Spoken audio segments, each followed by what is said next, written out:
Okay, the 1955 Ford Thunderbird, which maybe, possibly, has not been run since 1969 or so, as by the California license plate on it. Not sure.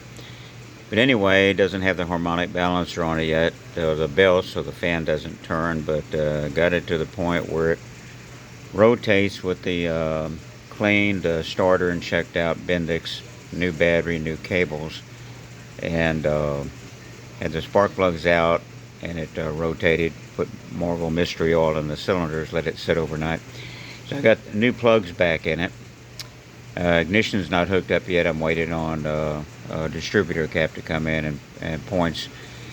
But anyway, I'll try it with the ignition here, see if you can hear it. 6 volt though. Here we go.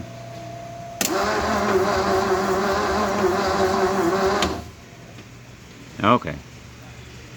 So it's free, it rotates. So once we do the ignition, may try to put some gas in the carburetor and see what happens. And then we'll have to tackle the radiator, make sure it's good, take it out and have it checked, and take all this front end water pump and stuff off, put a new thermostat in it, and I've got the harmonic balancer, and so that'll be a little bit of a job, get all that done. So anyway, one thing at a time.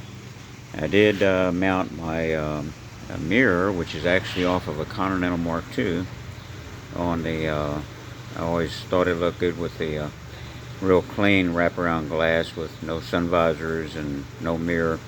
Had the mirror on the instrument panel.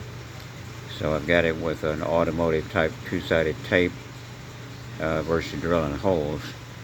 But anyway, it looks pretty cool, I think. I like it. And it's actually a day-night mirror.